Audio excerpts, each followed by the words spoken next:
Welcome to South Africa on 99.94, your new home for South African content. We'll be dropping into your podcast feed or your YouTube feed on the 99 or on the 99.94 app several times every week, as often as we can.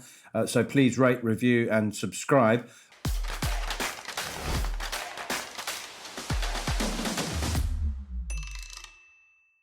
Also, if you get a chance, do check out the new Mitch Johnson show. The former Aussie Quick talks about his life in cricket and after cricket. You can find that wherever you listen to your podcasts or again on YouTube. Thank you for joining Cricket's South African conversation. Now, I'm Neil Manthorpe. Lungani Zama is my co-host. We've got two games to talk about and two games coming up to talk about. South Africa have put themselves in a very strong position with a resounding victory over Bangladesh. And I hate to call Lungani smarty pants, but he did say in the last episode or two episodes ago that he thought Pakistan would pose a greater problem to South Africa than India, which raised my eyebrows. But he did say, because he is Mr. Smarty Pants, that the Perth pitch and all its bounce and pace would mean that India would struggle against South Africa's quick men, which I thought was a big statement. And you're absolutely right, Sams. I hate it when I'm right, Neil, because then you put pressure on me for the next one. But I did just think that extra pace that South Africa carried, I don't think it would go as wonderfully as it did. I mean, Lungengidi was fantastic. Even Wayne Parnell with the control up front, it hurries people along. I was, weirdly enough, having a conversation with AB de Villiers about the game yesterday, and he said the one thing, more than pace, bounce forces you into shots that you can't play, and if you don't adjust and look to hit the ball squarer or not hit the ball as hard, because the bounce means it's going to carry more anyway, make sure you make decent contact, not huge contact, which if it makes sense. And a lot of them did sort of go out trying to almost overhit, and they top-edged. And small nuances like, making sure your fine leg is a bit finer, because for a top edge, it's not going to go so much to deep square leg as it will to fine leg or even long leg. So South Africa got that right, got their angles right, got their intensity right, and really, really good bowling performance. Let's rewind quickly and talk about the Bangladesh game. That was absolutely resounding. It took care of not just the 2 points, and it put to bed the disappointing result against Zimbabwe, the washout. But it also took care of net run rate, didn't it? I mean, it just couldn't have gone more according to plan. Put 200 on the board and bowl them out for 100.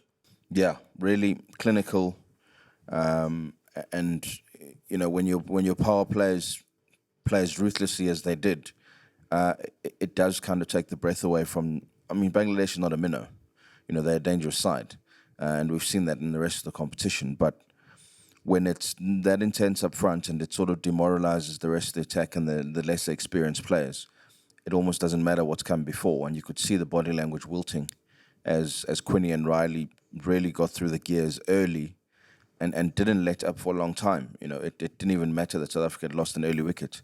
They just came in and pressed the accelerator and stayed on it. And, that does scare teams. Riley Rousseau's a really interesting phenomenon in many ways. I mean, his last 5 T20 international innings have been 0, 0, 100, 100, 0. And of those 3 ducks, 2 have come playing huge shots. I mean, he's looking to slog sweep for 6, kind of second, third ball type thing, which smacks of a very unselfish attitude, team first. Is he going too hard? Would you like to see him give himself a half a dozen balls first? Well, I mean, the problem he's got is there's other people taking half a dozen deliveries as well. You can get away with one maiden almost in T20 cricket, but then you pretty quickly have to make that up. And if he keeps on his pattern of either not making anything at all or going big, I think you take that. Historically, if it's not your day, it's not your day. You'd rather someone go out sooner, and he does. He doesn't sort of loiter about and make 5 of 20. He gets out for a duck within a couple of balls, and then okay, it's not Riley's day. Someone else must step up.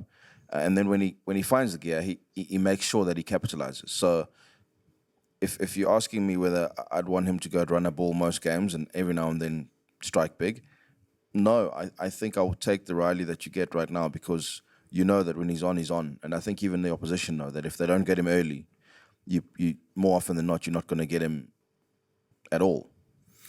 Okay, I'm going to set myself up to be shot down by you now, quite deliberately, so do it gently. I've spoken about his unselfishness. What about his selfishness? Because he got to 96, 97 against Bangladesh with 4 overs to go, and the game came to a grinding halt. I mean, he wasn't just trying to get there in singles; he was blocking balls. And T20 is the most selfless format. I mean, you have to do everything in the best cause for the team rather than yourself. And many people have said to me, look, he earned the right to do that, to take an over out of the game. But I just wonder, if it had been against England and it was a 220 wicket, and he did that and tiptoed his way to his 100. Because England have chased down 220 against South Africa in a T20 World Cup a couple of years ago. So was that, what did you make of that? I think, given how wonderfully he'd batted up to that point, and most South Africans probably would have said, actually, it's good to see that it still matters so much for him to make 100 for South Africa. And when he did get there, and thank goodness he did, because after all that, you have to make sure you get there. When he did get there, you saw the emotion come out, and you sort of realized that, for whatever's happened with Colpax and, being away from the game for a while in terms of South Africa, making a century in a World Cup match back at Sydney, where he did in 2015 as well, it did really matter to the guy. And so playing for South Africa still matters. And that, you can excuse a bit of selfishness at that point, especially when you've blitzkrieged the other 90 runs of nothing and really, steamroll the opposition to the point where, unless your bowlers have a catastrophic day, you've pretty much won the game already. You've set it up to win it. So I think that it probably was a little bit selfish, and I don't think he would do that in a match where you knew you had Joss Buttler or, a big batting lineup coming up who can chase with no issues at all, 10 and over from the get-go.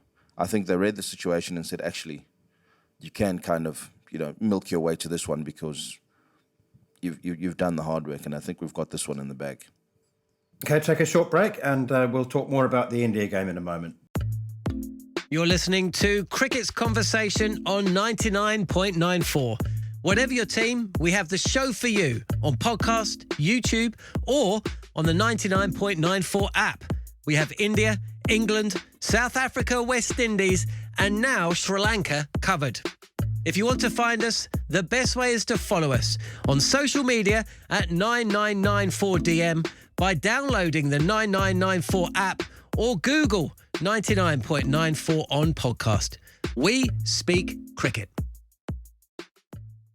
Okay, Zams, let's rewind again to the Perth Stadium.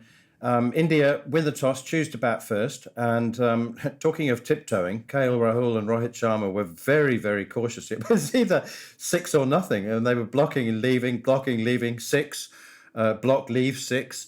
But, they were then reduced to 49 for 5. And Lungi Ngidi was extraordinary. 4 for 17. He bowled absolutely magnificently. But to be absolutely brutally honest, any of the 4, I thought, could have taken those wickets. I mean, that was one of the most integrated fast bowling performances I can remember in a T20 international. They looked really, really potent. And you just mentioned Wayne Parnell. How good was he? Again, 2 overs in the power play, 2 at the death. He was phenomenal. I mean, I mentioned last week that if we stopped thinking of him as an all-rounder and as a new ball and death bowl specialist, he has been magnificent. But as good as he is now with the ball, he looks less and less an all-rounder with the bat. Yeah, I think if he keeps bowling the way that he bowled yesterday, back of a length, swinging it back into the right-hander at good pace, and that's the only job he does, because there's some peculiar shots he played, but his primary job clearly is taking that new ball and giving batsmen a different problem, as opposed to the other three right-arm fast-ball skidders. And he did it well. I mean, he started with a maiden, and it never looked like, anything but, because India obviously were circumspect, and he delivered. And like you say, the rest of them backed him up with just intensity. I mean, they're all pretty quick. Anrich and KG can ramp it up in extra gear, but there was an intensity in the length that they bowled. The fields that were set were pretty aggressive and stayed intent on keeping the pressure up and daring India to, like you say, either hit it for six or dot ball. And that's what happened for pretty much most of the power play. And a lot of those guys, KL Rahul, Rohit, even Virat, thrive on bat on ball early on and getting it through the field and, sort of getting the energy off the crowd because they scoring quickly. They didn't allow them to do that. And the fact that they lost that much of the top order that quickly was down to just the relentless pressure and length that South Africa clearly planned and stuck to. Even when a few disappeared top edge for six, they didn't stop and go to a fuller length. That was the plan, and they kept to it magnificently. Complete opposite to India's bowling plan, wasn't it? I mean, Arshdeep Singh was fantastic. Because they did bowl full. They were looking for swing. But totally different game plan. Yeah, he's a very good bowler, and I think it's quite exciting to see so many left armers with such skill. I mean, Parnell we've spoken about. Pakistan have It always gives a different element because it almost feels like it swings a bit later with the left armour. And if you're bowling at 140, it's almost like a left arm wrist spinner. There's almost an added air of mystery, and I mean, Quinny's feet have been probably his best asset over the course of the tournament. Against Bangladesh, he looked $1 million. Because of the extra pace, he was suddenly going with hands only, and that's why he nicked off. And he probably was looking to hit it a bit straighter, and the swing took it away, and instead of drilling it past mid-on, it was, snaffled at second slip. But the fact that they've left those two slips in there tells you that that's what we're bowling for. So, I mean, it was a great advert for proper bowling, even in the shortest format, certainly from the pace bowlers. India obviously just didn't have enough runs to play with, and South Africa knew that one strong partnership would probably get them over the line. It was a bit like sort of South Africa against India in the 1990s. When India couldn't play fast bowling, they look bullied. Do you think they'll be feeling a bit bruised? Yeah, I think you look at some of those shots, they didn't want it. I mean, Dale Steyn and his pump always knew that guys like Rohit didn't really fancy the quick, skiddy bouncer, then followed up by a full-pitch downswinging delivery. And there were a couple of the Indian top order who did not get anywhere near behind the line of the ball and sort of just threw hands at it. And you can get away with it on slower pitches sometimes, and even on faster pitches sometimes if you throw enough with enough hands at it, sometimes it does, jump over the field and the scorecard still says 4, and maybe if bowlers then change, then you're fine. But because South Africa stayed on that hard length, you eventually get found out. I mean, even Virat was not in control of some of the shots that he played. The one shot he played was on the up for Lungi when he did sort of almost pitch it up, and he drilled him, one of the best shots of the day. But he went straight back to the hard length, and soon enough he was caught at fine leg trying to play a shot under the pressure of a well-directed back of a length or short delivery. So, yeah, I'm sure other teams would have looked at that and said, actually, some of the hardened ways that we attack India in the past, maybe we've stopped going to them because of the IPL or whatever. But actually, proper fast bowling still intimidates a lot of players. And yesterday, that Indian top order looked very uncomfortable, looked hurried, and didn't really look like they wanted to be there. And obviously, South Africa smelt that and went for the jugular, literally. And the decision to leave Shamsi out, It was obviously the correct one. 2 points there. The first is that we tend to forget just how good Ngidi is, and his slower ball has now become something of a talking point around the world because it is one of the best disguised. But again, the cold, hard, brutal truth is that India read Shamsi like a Jack and Jill book, don't they? I mean, they you know, they know what's come out of his hand the moment he lets it go.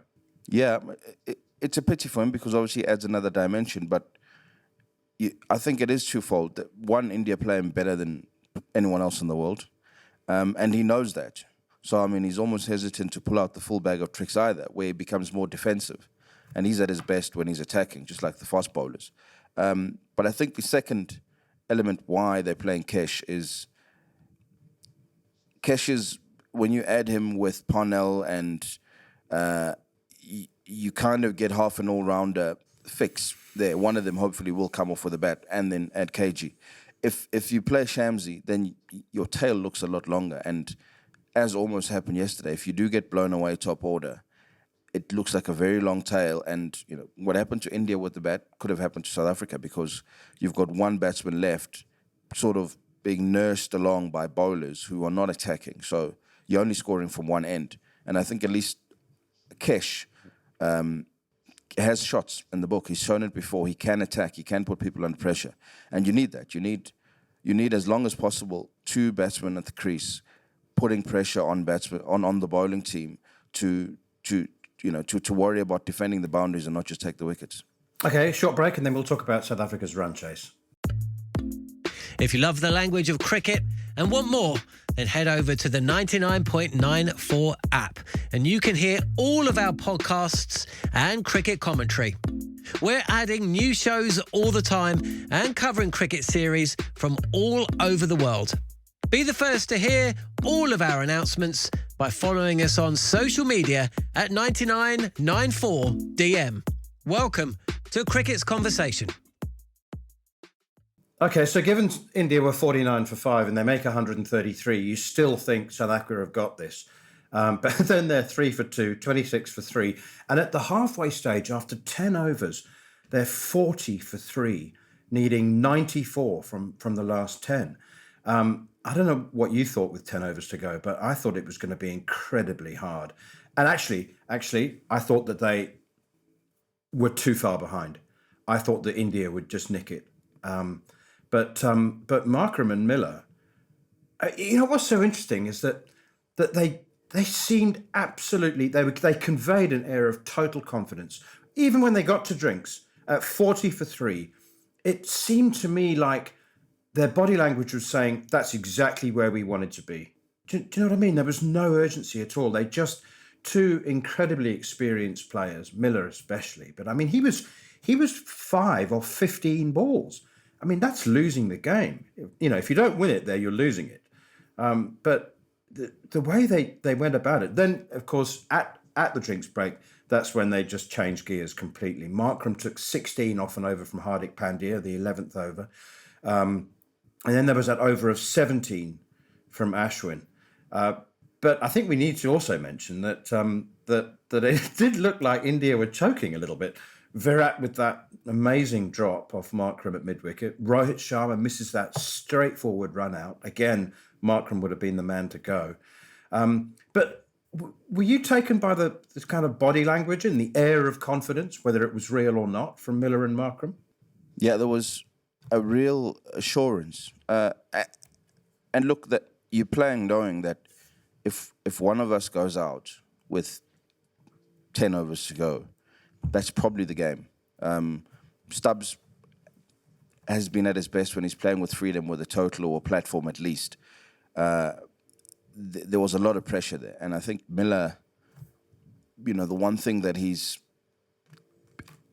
given, and more, given a bit of time to settle. And he showed it when he played in the last IPL. And he needs a dozen balls or so to assess the situation, get the pace. And he knows that it doesn't matter if you are 5 or 15, like you say. In the end, if he faces 40 balls, he'll probably be on 60. and there was never a sense of panic. There was never a rush shot from him in that crucial period where India obviously knew one more wicket, this job is done. And the way that he trusted himself to be able to target at least one, and I think given the fact that it wasn't turning much, he probably said, if Ashwin comes back, I've got to make sure that I take him to the cleaners, because it'd probably only be one over. But I've got to make sure that I cash in. And he did. He waited and waited and waited. And Ashwin came in, I think, on the 17th over. That was the over that he went. So to have that clarity of thought from your middle order kingpin is a really, really big asset. And Markram, he's been playing under pressure for quite a while. And that innings, you would think, would do a world of good for his stability, because when he plays, he's probably still South Africa's prettiest player. But when you match the prettiness with grit of getting through a situation like that, where others might fold and perish, like the Stubbs shot that he got out to reverse sweeping when the situation is pretty simple. You might have expected that from Markram a few months ago, under the pressure and sort of a get-out shot, if you will, trying to create something out of nowhere instead of playing normal cricket. But he played normal cricket for a long time, and we sometimes forget that when you're that talented, normal for you still looks stunning, because every now and then you get a half volley, you get a back of a length ball that you drill through mid-wicket, and the opposition goes, cheapers, we can't even bowl there to him. And you could see as he stayed and longer, India kind of figured that these two are probably going to have to get themselves out, and Markram tried with putting a few in the air and some crazy runs. But that's the only way they were getting out, because they were very assured against pace. Ashwin wasn't spinning it, so there was no danger. So it's great to see that if the top order fails, and they did, and I think South Africa thought when Rousseau went and Quinny went and Temba went for nothing, it kind of looked like, here we go again. There's no way you're chasing 130. So wonderful to see them win without the firepower up front setting them up. They won the hard way, and they'll take a lot of confidence from that performance from the middle order yesterday. I think it was the 18th over, because it was 24 needed off 3 overs. Ashwin comes into bowl, and Miller goes 6, and suddenly it's 12 off 12, run a ball. I mean, that was savage, wasn't it? That was just so clinical. There's no ground, definitely straight boundary. Yeah. But actually no ground that can contain him when he's in and he's identified a bowler that he's going to take apart. I mean, we saw it against Sri Lanka in the last World Cup as well.